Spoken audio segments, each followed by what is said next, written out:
जय हिंद दोस्तों आज हम एक ऐसे इंजेक्शन के बारे में सीखने वाले हैं जो सिर्फ़ और सिर्फ हॉस्पिटल यूज के लिए और साथ ही साथ क्लिनिक यूज के लिए प्रयोग में लिया जाता है। यदि आप एक प्रैक्टिशनर नहीं हैं तो आप इस इंजेक्शन का इस्तेमाल ना करें। अगर हम इस इंजेक्शन के मूल कॉम्पोजिशन की बात करते हैं तो वह आपका एम्फोटेरिसिन भी होता है। एम्फोटेरिसिन भी आपका दवा का मूल कॉम्पोजिशन नेम है, बट इसके अलावा यह अपने ब्रांड नेम से बहुत ही ज़्यादा पॉपुलर है, जिसमें आपका माइकोफ्ल्यू इंजेक्शन, नियोटेरेसिन इंजेक्शन, एम्फोकैन इंजेक्शन और नियोटेरेसिन इंजेक्शन है।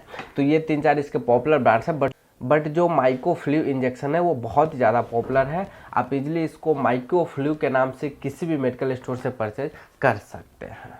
यह जो एम्फोटेरेसिन बी इंजेक्शन है यह आपको 50 मिलीग्राम पर वायल की स्ट्रेंथ में होता है। मतलब जो इसकी वायल होती है उसमें 50 मिलीग्राम आपका एम्फोटेरेसिन होता है। तब वीडियो में अगर हम आगे बढ़ते हैं और जानते हैं कि यह जो एम्फोटेरेसिन इंजेक्शन है इसका किस किस कंडीशंस में इस्तेमाल में लिया जाता है। तो इसका सबसे पहला प्रयोग यदि कोई व्यक्ति जिसको सीवियर फंगल इन्फेक्शन हो गया है, मतलब व्यक्ति का जो फंगल इन्फेक्शन है वो बहुत ही पुराना है और फंगल इन्फेक्शन किसी भी जो टैबलेट्स आती है एंटी फंगल उससे ठीक नहीं हो रहा है और व्यक्ति बहुत लंबे समय से दवाई खाए जा रहा है, तब जाकर के एट द लास्ट पॉइंट पे जो डॉक्टर्स होते हैं वह पेशेंट को माइकोफ्ल्यू इंजेक्शन लगवाने की सलाह देते हैं। इसके अलावा इस माइकोफ्ल्यू इंजेक्शंस को काला जर के ट्रीटमेंट में भी लिया जाता है। काला जर एक बुखार होती है दोस्तों, जिसके ट्रीटमेंट में यह माइकोफ्ल्यू इंजेक्शन पेशेंट को लगाया जाता है तो पेशेंट को बहुत ही अच्छा रिजल्ट देखने को मिलता है। यह जो माइकोफ्ल्यू इंजेक्शन है यह जो फंगस होता है उसको किल कर देता है, उसको संपूर्ण तरह से किल करके अपना कार्य करता है, जिस वजह से पेशेंट को बहुत ही अच्छा रिजल्ट देखने को मिलता है। अब वीडियो में अगर हम आगे बढ़ते हैं और जानते हैं कि यह जो माइकोफ्ल्यू इंजेक्शन है इसके क्या कुछ साइड इफेक्ट्स आपको देखने को मिल सकते हैं। वैसे यह बहुत अच्छी इंजेक्शन है, बट इसके अलावा भी इसके बहुत सारे साइड इफेक्ट्स आपको देखने को मिल सकते हैं, जिसमें आपको नोजिया, वोमिटिंग, साथ साथ व्यक्ति का बॉडी ठंडा पड़ सकता है। जिस स्थान पर यह इंजेक्शन लगाया जा रहा है वहाँ पर रेडनेस, स्वेलिंग, ईचिंग, इरिटेशन साथ चल सकता है। व्यक्ति को दस्त लग सकता है, साथ साथ कॉन्स्टिपेशन की समस्या हो सकती है।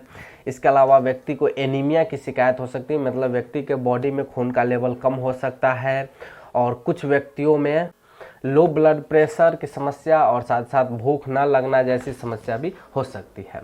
इसके अलावा यह जो किडनी का फंक्शंस है उसको भी कई बार गड़बड़ कर देता है, जिस वजह से इस जो माइकोफ्ल्यू इंजेक्शन है सिर्फ और सिर्फ डॉक्टर की निगरानी में ही लगाया जाता है। अब वीडियो में आगे हम जानते हैं कि यह जो माइकोफ्ल्यू इंजेक्शन है इसको कैसे प्रयोग में लेना है। तो इस माइकोफ्ल्यू इंजेक्शन को सिर्फ और सिर्फ इन्फ्यूजन आईवी मतलब किसी सलाइन के अंदर मिक्स करके ही पेशेंट को लगाया जाता है।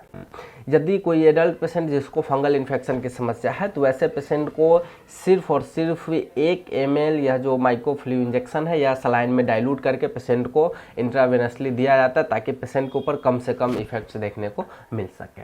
और इसके अलावा दोस्तों यह जो माइकोफ्ल्यू इंजेक्शन है बहुत सारे ड्रग्स के साथ आपका रिएक्ट करती है और बहुत ही सीवियर साइड इफेक्ट्स छोड़ती है, जिससे बच पाना मुश्किल होता है।